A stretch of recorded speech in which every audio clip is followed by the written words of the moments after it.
Tanpa melengahkan masa, kita persilakan Hanirah binti Haslan dari SMK Chonghua Miri, Sarawak untuk membentangkan kajian yang bertajuk Environment Monopoly.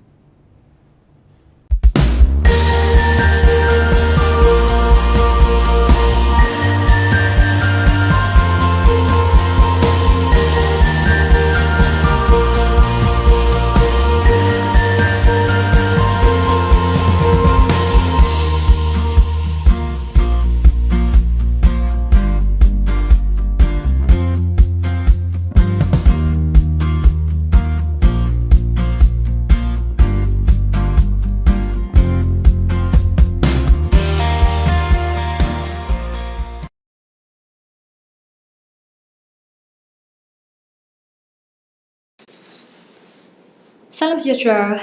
Inovasi Environment Monopoly dengan menggunakan C, P dan R. C untuk content, P untuk participation dan R untuk reflection.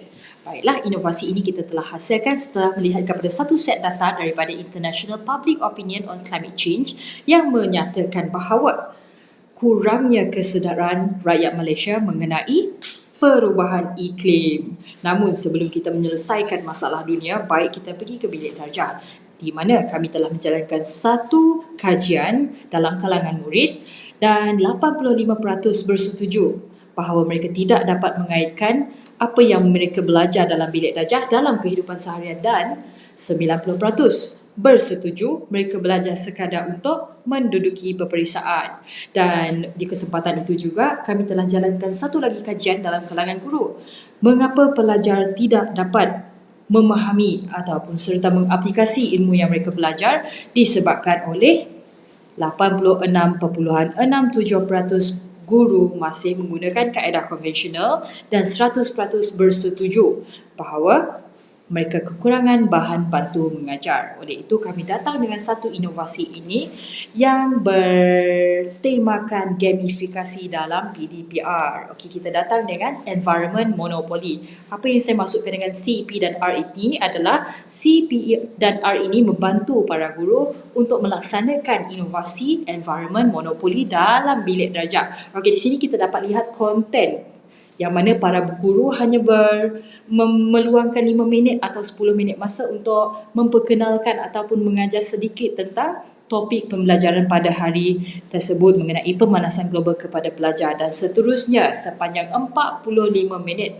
pelajar berpeluang untuk bermain permainan Environment Monopoly. So di mana ada dalam 5 hingga 15 minit lagi, pelajar boleh membuat refleksi setelah habis bermain. Sekurang-kurangnya kita dapat lihat apa yang mereka belajar dan dapati daripada permainan tersebut. So dalam permainan ini juga, apa yang menariknya adalah kita menggunakan mata wang oksigen instead of kita guna ringgit Malaysia ataupun US dollar. So as we all know, kita memerlukan oksigen untuk proses respirasi. Oleh itu, kita menggunakan oksigen sebagai mata wang. Dan di sini juga pelajar berpeluang untuk menjawab soalan yang sangat mudah dengan menggunakan true dan false sahaja.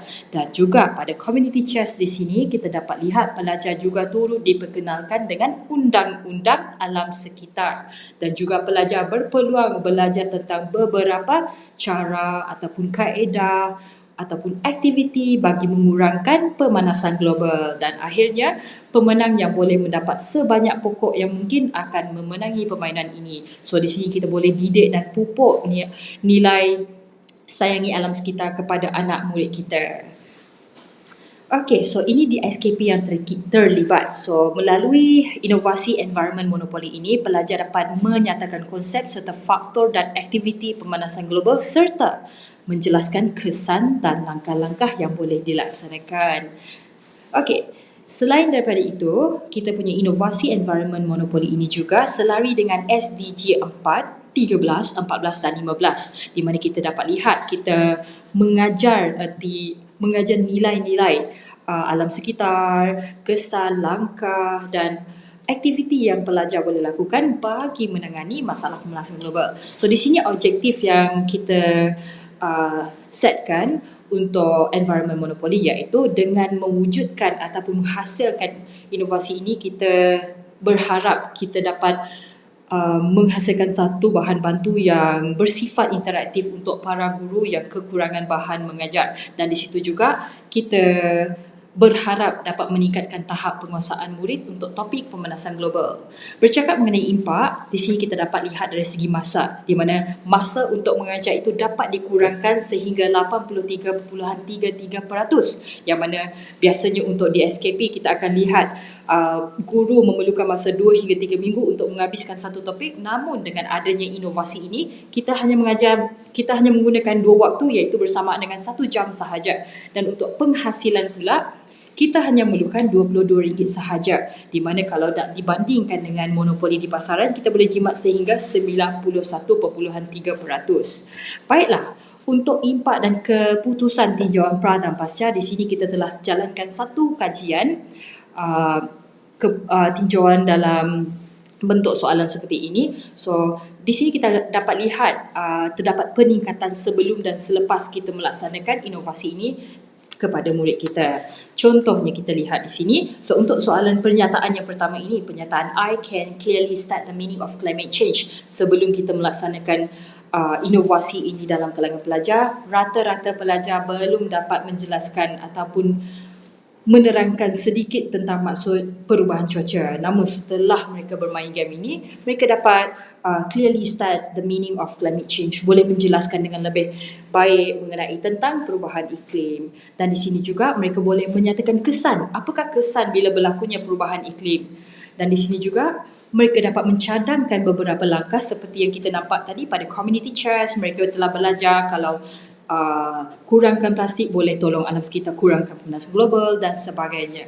Dan akhir sekali kita telah jalankan satu test, di mana sebelum kita mainkan ataupun bagi pelajar bermain dengan inovasi environment monopoly, kurang daripada 20 orang yang mendapat menjawab, yang dapat 80% markah. Namun setelah melaksanakan inovasi ini, terdapat 60% peningkatan, di mana lebih daripada 80 pelajar mendapat 80% ke atas untuk ujian tersebut. Dan ini adalah maklum balas daripada pelajar kita, di mana tuan-tuan dan perempuan boleh scan untuk lihat YouTube pelajar bermain dan memberi maklum balas untuk inovasi ini. Dan untuk sebar luas inovasi ini, kita telah laksanakan dari pelbagai peringkat. Kita telah laksanakan pertama sekali pada kalangan pelajar, dan kita juga turut kongsikan dengan para guru yang bukan sahaja daripada geografi dan sains sahaja. Kita turut kongsikan kepada guru RBT dan juga guru daripada sekolah lain. Dan kita telah bawa kepada peringkat kebangsaan. Kita perkenalkan kepada rakan-rakan guru yang lain daripada sekolah yang berbeza dan negeri yang berbeza. Dan harapan kepada inovasi, semoga inovasi ini dapat disebarluaskan ke serata dunia. Dengan harapan ini sahaja daripada saya. Sekian, terima kasih. Terima kasih kepada Hanirah binti Haslan atas pembentangan sebentar tadi. Jangan lupa, sesi soal jawab selama 5 minit akan berlangsung selepas pembentangan. Sila ajukan soalan anda di chat box YouTube.